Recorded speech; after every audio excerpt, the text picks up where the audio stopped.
that's what as I said in the intro, I can't imagine what it must feel like to be. It's so different. Huge. It's so different. Yeah, absolutely. What was your aha moment?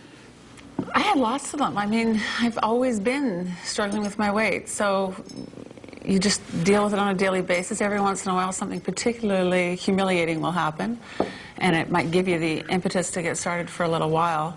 But it didn't always last. I mean, I did have one the last time. I went to Darien Lake, an amusement park, with my family, and couldn't fit on rides. I was trying to go on the Superman roller coaster and didn't fit. Yeah, it was Now, I was want terrible. to ask you something that you said, but I want to ask both of you this. You described when the weight started to come back on, you said, I watched myself getting bigger and bigger. And it made me think, maybe there's something in that. It's like one part of you is in control, or it's almost like there's two halves of you, the part that wants one thing and the part that's doing another. And how much of this is about self-control?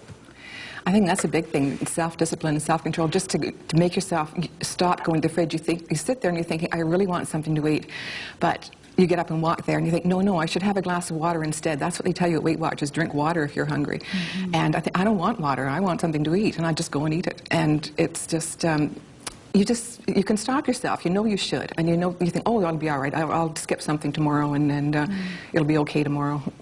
Right. You talk your way through it. Those two sides of your brain are having discussions on it. Yeah, and you see, I'm not sure I agree with that. I was hungry all the time. I was just hungry, and I don't know that I could have stopped eating any more than I could have stopped breathing. I mean, I had points where I tried, but it was always a white knuckle, desperate kind of thing. And it really was when I did the Atkins diet and stopped being on that roller coaster of eating refined carbohydrates and sugar and having my blood sugar go up, and getting hungry again a little while later. There's a whole science behind that it keeps your blood sugar at a level where you're not battling hunger all the time. And that for me was key. That was really key. How do you feel your life is different, and perhaps you did as well when you were at your lower point?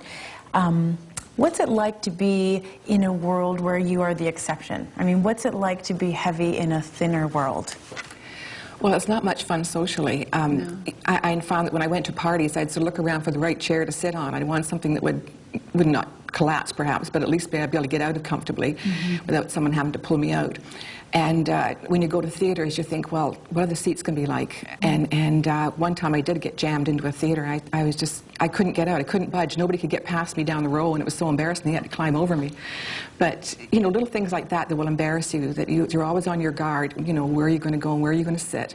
And if you're sitting in a bus, you don't want to take more than your share, and you're scrunching over by the window so that, somebody else will sit there and not avoid you. It's just a constant feeling of apprehension. You're going to be embarrassed any second. You're always looking to see if you're going to fit. Yeah. Are you going to fit into that booth at the restaurant? Half the time you just ask for a table because you don't want to not. Oh, you avoid booths. You avoid booths. Yeah, you don't, at 300 plus pounds, you just don't fit into the regular world. Yeah. So, forgive me because this might be just a dumb question, but so does that feeling of frustration or embarrassment or shame or whatever you want to call that kind of chronic sense that you described, does that not turn into motivation for change, or it just doesn't get you far enough? Because I think a lot of people, I think a lot of people are curious, how come you can't just, we all, as I said, want to be thinner than we are. Nobody's saying there's a set weight. But if that discomfort is with you all the time, that's what is a mystery to me, is how you can't override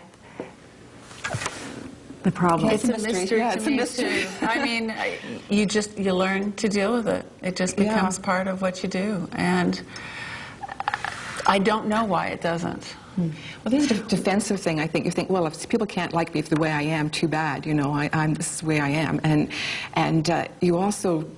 you try to reason your way around it. You think, okay, it's going to be better tomorrow, and I can live through today. It'll get better. What about relationships? You got married after you lost did. weight. Do you think Yes. your husband would have been with you because you're the same person at a different size? I am the same person, a different size.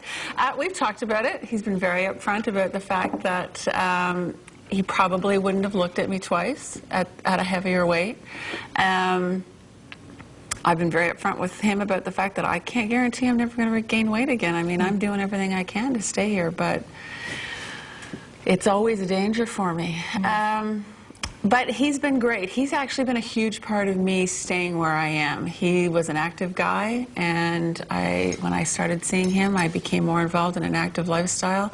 He had his own health scares a few years ago, so he eats really well and really healthily, so that encourages me to do it. So we really feed off each other in terms of keeping ourselves healthy, and that's huge. That's huge for me. There's no room in my life to go back to the way I used to eat, and that makes it much easier. Just quickly before we let you go, do you have one piece of advice for people watching who may be sort of sharing a similar struggle? Well, I feel that I know I can do it because I've done it once, and I'll do it again, and this time I'll get it right. And I'm trying now, and I'll keep trying. And I've realized I know my limitations, and I know that I've got to be on guard.